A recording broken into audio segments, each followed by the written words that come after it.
Hello दोस्तों, जोश mentor पर आपका एक बार फिर से स्वागत है।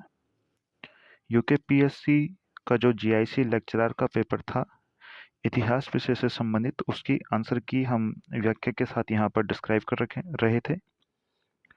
तो पहली वीडियो जो कल आई थी उसमें हमने यहाँ तक 50 क्वेश्चन जो हैं ये सॉल्व किए थे, ये इनका आंसर हमने आपको बताया था। 51 से और 100 तक के जो क्वेश्चन होंगे वह आज इस वीडियो में डिस्कस होंगे। तो चलिए शुरू करते हैं यहाँ से 51वां प्रश्न। 51वां प्रश्न जो है, चार्टिस्ट आंदोलन का महत्व किस देश के लिए था? तो जो चार्टिस्ट आंदोलन था वह इंग्लैंड का एक आंदोलन था जो कि 1838 से और 1857 तक वहाँ पर हुआ था। इसके बाद 52वें क्वेश्चन पर चलते हैं। 52वां क्वेश्चन यहाँ पर है कि गुलरुखी उपनाम से कौन सुल्तान कविता लिखता था? तो गुलरुखी काफ़ी फेमस उपनाम था और ये जो सुल्तान था वह था सिकंदर लोदी। सिकंदर लोदी लोदी वंश का एक शासक था जो कि कविताएं भी लिखता था और किस नाम से लिखता था? गुलरुखी नाम से वह कविता लिखता था। 53वां जो प्रश्न यहाँ पर है, यह एक स्टेटमेंट है और हमें ये बताना है कि ये किस यहाँ पर आंदोलन, ये किस जो विरोध था उसके संदर्भ में कहा गया था। तो क्वेश्चन है जो वह है कि किस संदर्भ में यह कहा गया है कि भारतीय श्रमिक वर्ग की जो धारणा, भारतीय जनता की धारणा की जड़ें तब शुरू नहीं हुई जब तब तक अस्तित्व में नहीं थी। तो ये जो स्टेटमेंट है ये बताना है कि इनमें से किस आंदोलन के लिए कहा गया है। ऑप्शन जो है वह है कृषक आंदोलन, बहिष्कार आंदोलन, राष्ट्रीय आंदोलन के दौरान भारतीय श्रमिक वर्ग के लिए, या भारतीय नौसेना विद्रोह। तो इसका जो सही ऑप्शन होगा वो होगा ऑप्शन बी यानी बहिष्कार आंदोलन।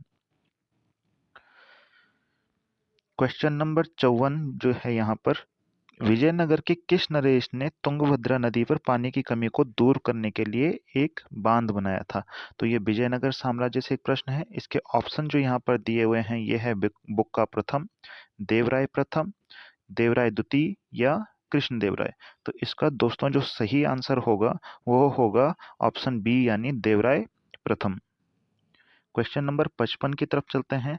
निम्न किस शासक ने सिजदा और पैबोस की प्रथा को अंतिम रूप से दरबार में बंद कराया था?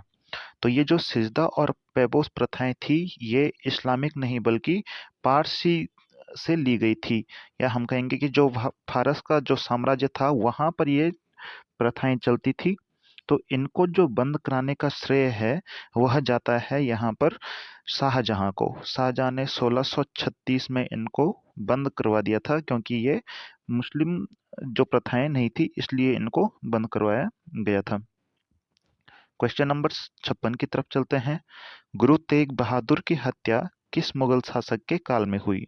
तो यहाँ पर जो ऑप्शन है औरंगजेब, शाहजहां, जहांगीर और बहादुर शाह प्रथम। तो यहाँ पर जो सही ऑप्शन इस क्वेश्चन के लिए होगा वह होगा ऑप्शन ए यानी औरंगजेब। आप जानते हैं कि गुरु तेग बहादुर की हत्या औरंगजेब के समय में हुई और गुरु अर्जुन देव की जो हत्या हुई वह जहांगीर के समय में हुई। 57वें क्वेश्चन की तरफ चलते हैं। मुगल काल में अधिकांश बाग यानी बगीचे किसने लगवाए? तो अकबर, शाहजहां, हुमायूं या जहांगीर यहाँ पर आपके ऑप्शन थे।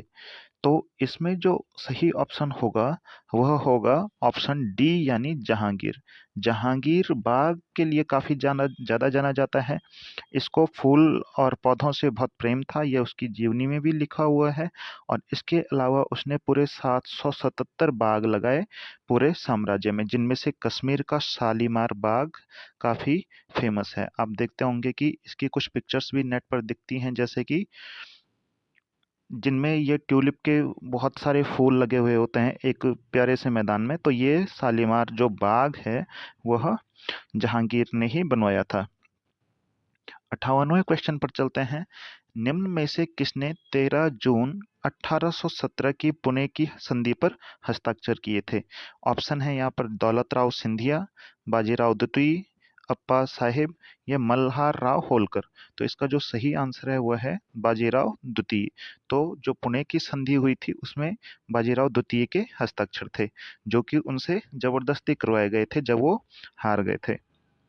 क्वेश्चन नंबर 59 पर चलते हैं कि किस शासक ने श्रीरंगपट्टम में स्वतंत्रता वृक्ष लगवाया था। इसके जो ऑप्शन यहाँ पर दिए हुए हैं हैदर अली, माधवराव, टीपू सुल्तान और इनमें से कोई नहीं। तो इसका जो सही आंसर होगा वो होगा टीपू सुल्तान। टीपू सुल्तान वह व्यक्ति था जिसने जैकोबिन क्लब की सदस्यता भी ग्रहण की और स्वतंत्रता का वृक्ष वहां पर लगाया था। 60वां जो प्रश्न था वह था न्यू इंडिया समाचार पत्र किससे संबंधित था। तो ऑप्शन है यहाँ पर ए यानी Annie Besant, Mahatma Gandhi, Henry cotton या इनमें से कोई नहीं। तो इसका जो सही आंसर होगा वह होगा ऑप्शन ए यानी एनी बेसेंट। तो न्यू इंडिया जो समाचार पत्र था वह एनी बेसेंट का था। 61वां प्रश्न है कलकत्ता के सुप्रीम कोर्ट का प्रथम मुख्य न्यायाधीश कौन था। तो जो कलकत्ता में सुप्रीम कोर्ट बना था उसके मुख्य न्यायाधीश का नाम बताना है। तो इसके जो पहले मुख्य न्यायाधीश थे वो थे एलिजा एम्पे। इसके बाद चलते हैं 62वें प्रश्न की तरफ। 62वां प्रश्न जो है सिंधु सिद्ध सिद्धू और कान्हू ने किस आंदोलन का नेतृत्व किया। दरअसल इसका नाम यहाँ पर शायद सिंधु था। तो सिंधु और कान्हू ने किस आंदोलन का नेतृत्व किया। तो यहाँ पर जो ऑप्शन है संथाल, मुंडा, काकू और इनमें से कोई नहीं। तो इसका जो सही आंसर होगा वो होगा संथाल। संथाल जो राजमहल की एक जनजाति थी उसका ये आंदोलन था। 63वें प्रश्न पर चलते हैं निम्न में से सुमेलित कीजिए। तो यहाँ पर कुछ व्यक्तियों के नाम है और उनसे संबंधित जो यहाँ पर सभाएं या उनकी सोसाइटी या जो भी इनके संगठन थे वो हैं यहाँ पर। तो इनको हमें बताना था कि किन से कौन सा संबंधित है। तो इसमें अगर हम सबसे इजीएस्ट फॉर्म में देखें तो विवेकानंद जो हैं वो रामकृष्ण मिशन से जुड़े हुए थे। तो अगर ये भी आप ऑप्शन में देखते तो सी का 4 यानी ऑप्शन बी यहाँ पर सही होता। इस हिसाब से राजा राम मोहन राय जो हैं वो आत्मीय सभा से जुड़े थे। देवेंद्र नाथ टैगोर जो हैं वो तत्वबोधिनी सभा से जुड़े हुए थे। विवेकानंद रामकृष्ण मिशन और आत्माराम पांडुरंग प्रार्थना समाज से जुड़े हुए थे। क्वेश्चन नंबर 64 की तरफ चलते हैं। 1882 ईस्वी में इंडियन एजुकेशन कमीशन यानी भारतीय शिक्षा आयोग की अध्यक्षता किसने की। यहाँ पर जो ऑप्शन दिए हुए हैं मैकाले, हंटर, सैटलर या कोई नहीं। तो जो 1882 में जो शिक्षा से संबंधित आयोग आया था उसके अध्यक्ष डेफिनेटली हंटर ही थे या उसको हम हंटर कमीशन के नाम से भी जानते हैं। इसके बाद 65वें प्रश्न पर चलते हैं। सुविख्यात झंडा गीत झंडा ऊंचा रहे हमारा के रचिता कौन थे। तो ऑप्शन ए है मैथिली शरण गुप्त, बी है श्यामलाल गुप्त पार्षद, सी है माखनलाल चतुर्वेदी और डी है इनमें से कोई नहीं। तो इसके जो सही आंसर है वो है ऑप्शन बी यानी श्यामलाल गुप्त पार्षद जिन्होंने यह गीत लिखा था। इसके बाद चलते हैं 66वें क्वेश्चन की तरफ।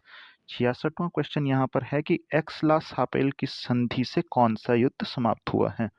तो यहाँ पर जो ऑप्शन है प्रथम कर्नाटक, द्वितीय कर्नाटक, तृतीय कर्नाटक या इनमें से कोई नहीं। तो आप जानते होंगे कि 1746 में से जो प्रथम कर्नाटक युद्ध खत्म हुआ था, शुरू हुआ था, 1748 में वह खत्म हुआ और वह ही एक्सला सापेल की संधि के साथ खत्म हुआ था जो कि अंग्रेजों और फ्रांसीसियों के बीच हुआ था। 67वें क्वेश्चन पर चलते हैं। निम्न किस चार्टर एक्ट द्वारा भारत में ईसाई धर्म प्रचारकों को आने की अनुमति दी गई। तो हमको ये बताना है कि वो कौन से साल का चार्टर एक्ट था जिसके तहत जो फारसी ईसाई धर्म के प्रचारक थे उनको भारत में आने की अनुमति मिली।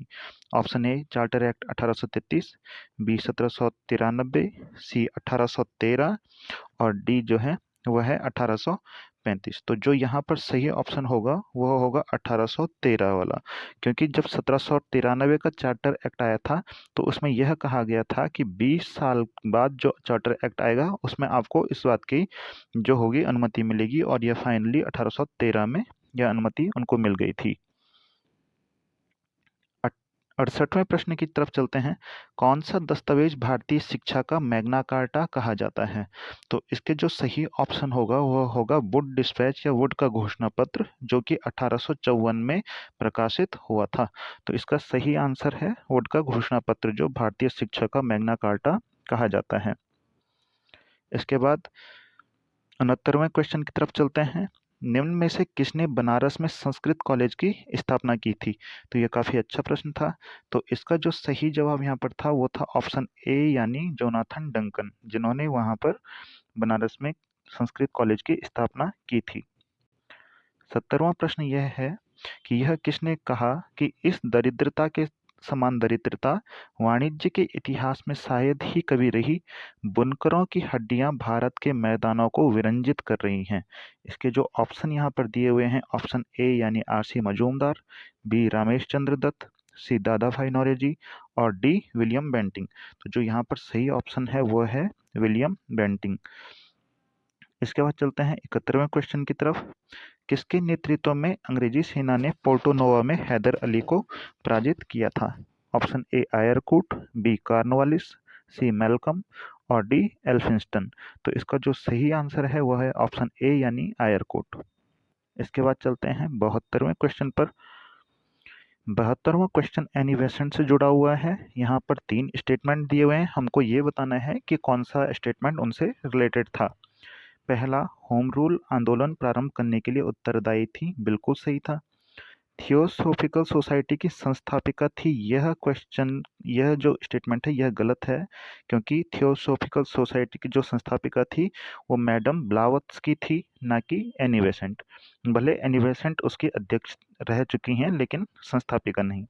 और इंडियन नेशनल कांग्रेस की एक बार अध्यक्षा रही, तो ये बिल्कुल सही है।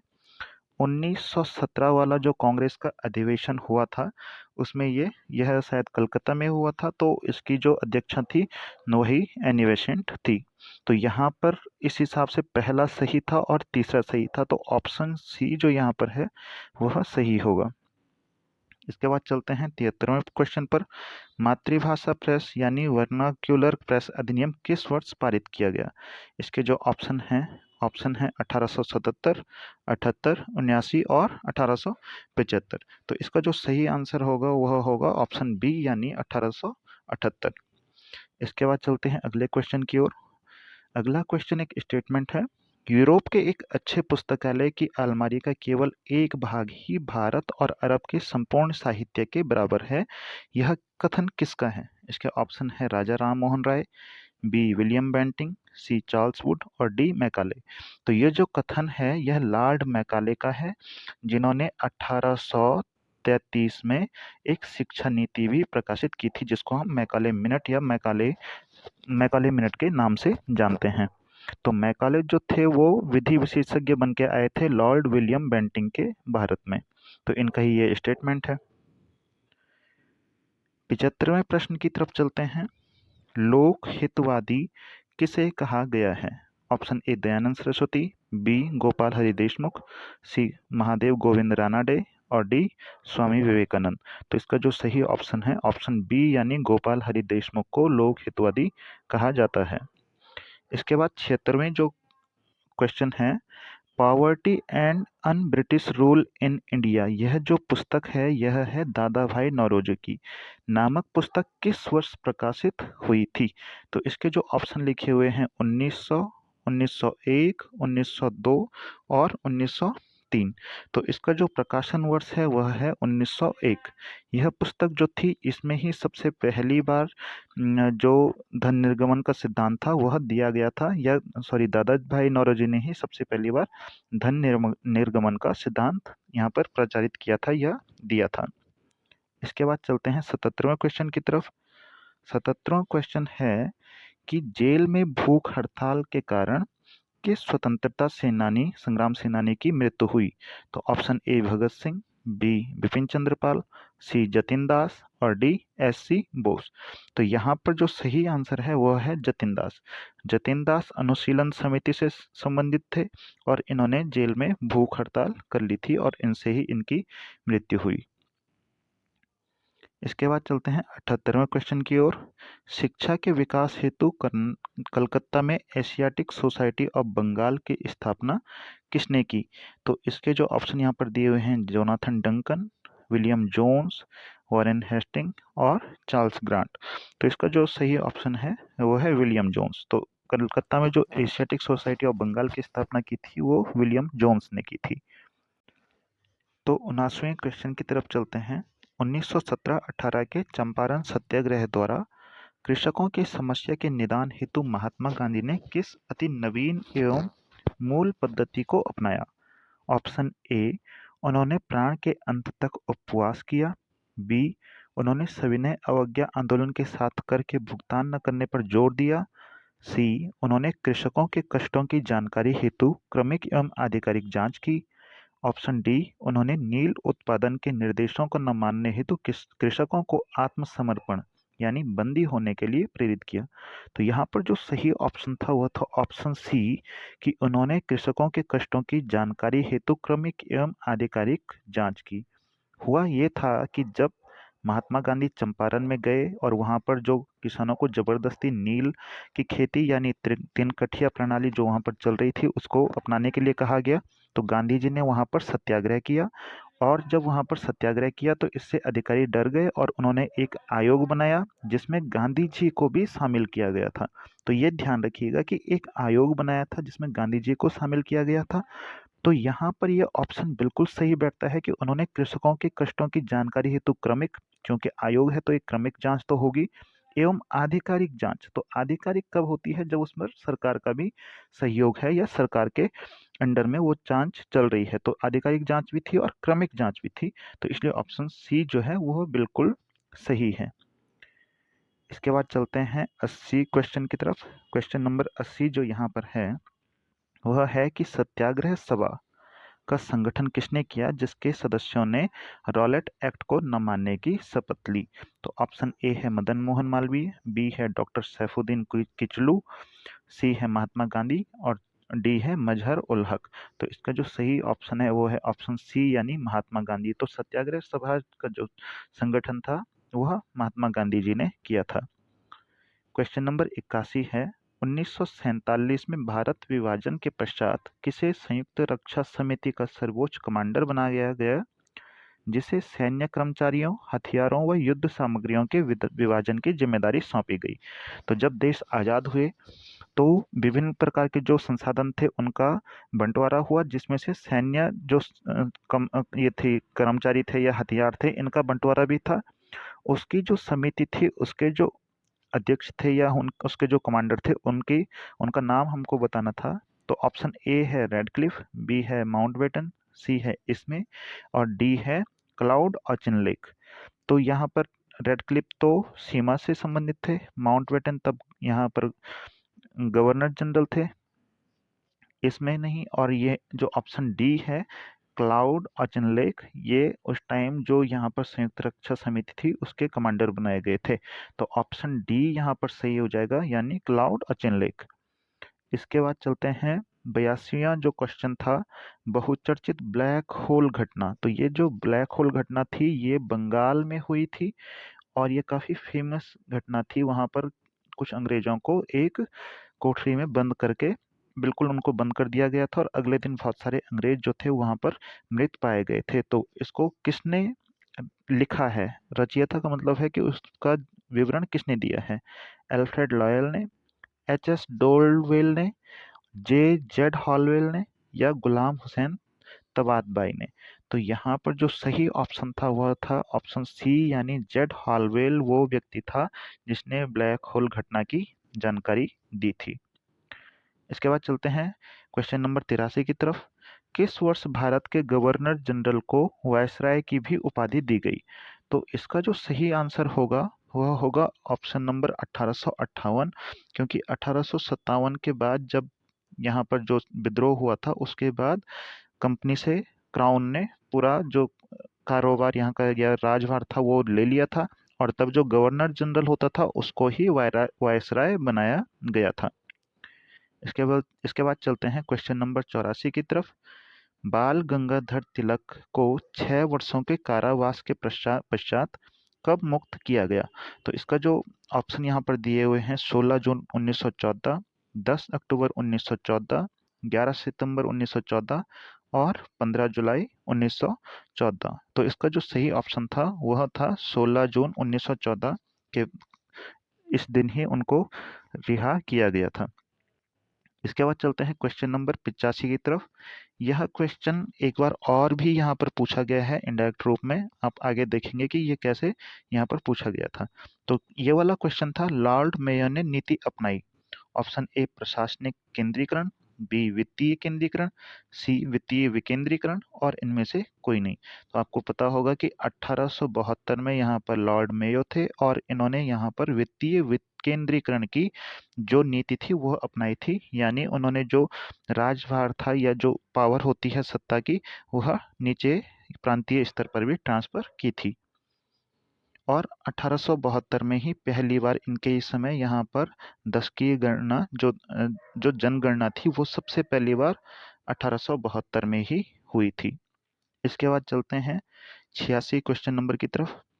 तो 86 जो क्वेश्चन नंबर है वह है कि एक युवा वकील के रूप में दक्षिण अफ्रीका के डरबन में गांधी जी का पदार्पण कब हुआ था?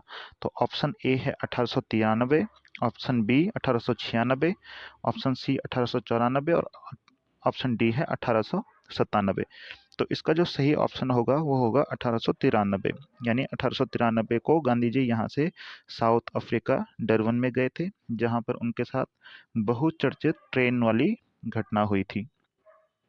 उसके बाद चलते हैं यूपी किसान सभा का गठन कब हुआ? यह क्वेश्चन नंबर 87 है कि यूपी किसान सभा का गठन कब हुआ था? तो ऑप्शन ए है जनवरी 1919, बी है फरवरी 1918, सी अगस्त 1918 और जून 1919। ये है ऑप्शन डी। तो इसका जो सही आंसर है वह है ऑप्शन बी यानी फरवरी 1918। इसके बाद चलते हैं क्वेश्चन नंबर 88 की तरफ। यही क्वेश्चन इससे पहले भी यहाँ पर पूछा गया था। क्वेश्चन नंबर 85 को गौर कीजिएगा कि लॉर्ड मेयो ने नीति अपनाई थी। तो इसका आंसर जो यहाँ पर था वो था वित्तीय विकेंद्रीकरण की नीति। और सेम क्वेश्चन यहाँ पर पूछा गया है कि वित्तीय विकेंद्रीकरण की नीति किसने प्रारंभ की? तो ये क्वेश्चन लगभग बिल्कुल मिलता जुलता है। तो इसका सीधा सीधा आंसर यहाँ पर था लॉर्ड मेयो। तो यहाँ से सेम दो क्वेश्चन आपके बन गए थे। 89 जो क्वेश्चन नंबर है वह है 1901 में सर कॉलिन स्कॉट मॉनक्रीफ की अध्यक्षता में एक आयोग किस जांच हेतु नियुक्त किया गया था? ऑप्शन ए है सिंचाई, बी अकाल, सी शिक्षा, डी उद्योग। तो यहाँ पर इसका जो सही ऑप्शन था वह था ऑप्शन ए यानी सिंचाई के लिए कॉलिन मॉनक्रीफ का जो आयोग था वह गठित किया गया था। इसके बाद चलते हैं 90वें क्वेश्चन की तरफ। क्वेश्चन नंबर 90 जो है वह है रूट एंड ब्रांच सुधार यानी थॉमस रॉबर्टसन ने किसे सुधारने हेतु सुझाव दिया था? तो ये जो रूट एंड ब्रांच सुधार थॉमस रॉबर्टसन ने दिया था वो किसके लिए दिया था ये बताना है। तो ऑप्शन ए जो है वो पोस्टल डाक के लिए है, बी मुद्रा के लिए, सी रेलवे के लिए या डी श्रमिक दशा के लिए। तो इसका जो सही ऑप्शन था वो था ऑप्शन सी यानी रेलवे के लिए। तो जो रॉबर्टसन आयोग था वह रेलवे से संबंधित था। इसके बाद चलते हैं क्वेश्चन नंबर 91 की तरफ। अक्टूबर 1921 में ब्रिटिश सरकार ने एक राजस्व आयोग किसकी अध्यक्षता में नियुक्त किया? इसका ऑप्शन ए है सर इब्राहिम रहमतुल्लाह, बी है जमशेदजी टाटा, सी है जवाहरलाल नेहरू और डी है इनमें से कोई नहीं। तो इसका जो सही ऑप्शन था वह था ऑप्शन ए सर इब्राहिम रहमतुल्लाह। इसके बाद चलते हैं क्वेश्चन नंबर 92 की तरफ। आर्थिक निकास यानी धन निर्गमन के सिद्धांत का मुख्य तत्व क्या था? ऑप्शन ए विदेशी पूंजी निवेश पर दिया जाने वाला ब्याज, ऑप्शन बी विदेशी बैंक, सी गृह व्यय और डी इनमें से कोई नहीं। तो इसका जो सही ऑप्शन मुझे लग रहा है वह ऑप्शन ए लग रहा है। यहाँ पर बी भी इसमें कुछ मात्रा में था, लेकिन मुख्य तत्व की बात की जाए तो बी को हम इसमें बिल्कुल शामिल नहीं कर सकते हैं। दरअसल जो क्वेश्चन ऑप्शन ए है वह है कि विदेशी पूंजी निवेश पर दिया जाने वाला ब्याज। जैसे कि जब यहाँ पर रेलवे की स्थापना हुई थी तो ब्रिटेन से एक स्कीम वहां पर चली थी कि जो भी रेलवे में रुपया लगाएगा उसको 5% ब्याज पर रुपया वापस मिलेगा। तो जो यहाँ पर परियोजनाएं होती थी, उन पर ब्रिटेन वासियों को रुपया लगाने पर जो ब्याज मिलता था, वह सबसे ज़्यादा धन निर्गमन के लिए यहाँ पर कारण बनता था। तो इसमें यही पूछा गया था। विदेशी बैंक भी इसमें थोड़ा-सा रोल रखते थे, क्योंकि जब वो यहाँ पर ऋण देते थे, और ऋण चूँकि जब वो देंगे तो जिससे लेंगे उससे ऋण के अलावा कुछ और धनराशि भी लेंगे, तो यहाँ से भी धन निर्गमन हुआ था। लेकिन जो मुख्य रूप से था वह ऑप्शन ए था, यानी विदेशी पूंजी निवेश पर जो ब्याज दिया जाता था, उस पर सबसे ज़्यादा धन निर्गमन का मुख्य तत्व वह था। इसके बाद क्वेश्चन नंबर 93 पर चलते हैं कि किसने कहा कि भारत और ब्रिटेन के आर्थिक हित आपस में या प्रत्येक क्षेत्र में टकराते हैं। तो जो स्टेटमेंट है ये है कि भारत और ब्रिटेन के आर्थिक हित प्रत्येक क्षेत्र में आपस में टकराते हैं। Option A Jawaharlal Nehru, B Ramesh Chandra Dutt, C Dadabhai Naoroji और डी कार्ल मार्क्स। तो इसका जो सही ऑप्शन था वह था ऑप्शन ए, यानी जवाहरलाल नेहरू। तो ये स्टेटमेंट जवाहरलाल नेहरू का है। क्वेश्चन नंबर 94 की तरफ चलते हैं। भारत में अनऔद्योगिकरण को मिथक किसने कहा था? Option A Karl Marx, B Colin Clark, C G R Gadgil और डी मॉरिस। तो इसका जो सही ऑप्शन था वह था डी, यानी डी मॉरिस ने। इसके बाद क्वेश्चन नंबर 95 की तरफ हम चलते हैं। दक्षिण भारत में बुरे शासक, तो यहाँ पर एक कोटेशन, ये मतलब वर्ड है कि बुरे शासक किसको वर्णित किया गया था। तो दक्षिण भारत में बुरे शासक के रूप में किसको वर्णित किया गया था, ये हमको बताना था। ऑप्शन ए कदम्ब, बी गंग, सी कलब्र और डी पल्लव। तो यहाँ पर जो सही ऑप्शन था वो था ऑप्शन सी, यानी कलब्रों को बुरे शासक के रूप में वर्णित किया गया था, क्योंकि कलब्र एक जनजाति थी। इन्होंने बाद में सारे राजाओं को, यहाँ पर पल्लव हो या चोल हो, इन सबको गिरफ्तार किया और वहां पर विद्रोह कर कुछ टाइम के लिए सत्ता अपने पास रखी। तो कलब्रों को बुरे शासक के रूप में वर्णित किया गया है। प्रश्न नंबर 96 की तरफ चलते हैं। किसने कहा कि रेलवे व्यवस्था ही भारत के आधुनिक युग का अग्रदूत बन जाएगी? यहाँ पर एक स्टेटमेंट है और हमें ये बताना है कि ये स्टेटमेंट किसका है। तो ऑप्शन नंबर ए है लॉर्ड डलहौजी, बी है लॉर्ड हार्डिंग, सी है कार्ल मार्क्स और डी है डी मॉरिस का। तो जो इसका सही ऑप्शन होगा वो होगा ऑप्शन सी, यानी कार्ल मार्क्स का ये स्टेटमेंट था। इसके बाद चलते हैं क्वेश्चन नंबर 97 की तरफ। दादा भाई नौरोजी के अनुसार एक भारतीय की प्रति व्यक्ति आय 1867-68 में लगभग क्या थी? तो हमने पहले भी बताया कि दादा भाई नौरोजी जी हैं, ये धन निर्गमन सिद्धांत पर काफी इन्होंने काम किया और लोगों को उसके मामले में जागरूक किया। तो उन्होंने वहां पर एक ये जो सांख्यिकी के आंकड़ों के हिसाब से एक राशि बताई थी कि ये भारतीय की प्रति व्यक्ति आय 1967-68 में थी। तो यहाँ पर जो ऑप्शन है, ऑप्शन ए यानी 20 रुपये, ऑप्शन बी 27 रुपये, ऑप्शन सी 30 रुपये या डी इनमें से कोई नहीं। तो इसका जो सही ऑप्शन था वह था ऑप्शन ए, यानी 20 रुपये 1867 और 68 में भारत के प्रति व्यक्ति की आय थी। क्वेश्चन नंबर 98 पर चलते हैं। उन आईएनए सैनिकों के नाम बताएं जिनके मुकदमों की सुनवाई दिल्ली के लाल किले में हुई थी। तो आईएनए विद्रोह जो था काफी फेमस विद्रोह था। उसके जो सैनिक थे वो दरअसल ये तीनों ही लोग उसके सैनिक थे जिन पर लाल किले में कार्यवाही हुई थी। तो इसके जो ऑप्शन होगा, ऑप्शन डी यहाँ पर सही होगा। इनमें से सभी जो थे उसमें शामिल थे। क्वेश्चन नंबर 99 की तरफ चलते हैं। मुस्लिम लीग द्वारा मुक्ति दिवस मनाया गया था। तो इसके जो ऑप्शन यहाँ पर दिए हुए हैं 1907, 1916, 1937 और 1939। तो इसका जो सही ऑप्शन था वह था 1939। और आज के अंतिम प्रश्न की ओर चलते हैं। इसके बाद की जो वीडियो होगी वो अगले पार्ट में डाली जाएगी। आज का जो ये लास्ट क्वेश्चन होगा, ये 100वां क्वेश्चन है। आधिकारिक रूप से पाकिस्तान की मांग निम्न में से किस वर्ष की गई? तो इसका ऑप्शन ए है 1906, बी ऑप्शन 1930, सी 1940 और डी 1941। तो यहाँ पर जो सही ऑप्शन होगा वह होगा 1940 का, जो लाहौर अधिवेशन था मुस्लिम लीग का, उसमें पहली बार आधिकारिक रूप से पाकिस्तान की मांग का जो प्रस्ताव था वो पेश किया गया था। और 1940 का जो अधिवेशन था उसके अध्यक्ष यहाँ पर कौन थे? जिन्ना थे। तो यह जो था ये लास्ट यहाँ पर क्वेश्चन था। इसके बाद के जो 100 क्वेश्चन होंगे वो अगली वीडियो में यहाँ पर करवाए जाएंगे। दोस्तों, ये जो क्वेश्चंस हैं इनकी आंसर की बनाने के लिए हमने काफ़ी मेहनत की है। मुझे उम्मीद है कि ये आपको काफ़ी हेल्प करेगी। प्लीज़ इसका पूरा फ़ायदा उठाइएगा और इस चैनल को लाइक, सब्सक्राइब और शेयर ज़रूर कीजिएगा। धन्यवाद।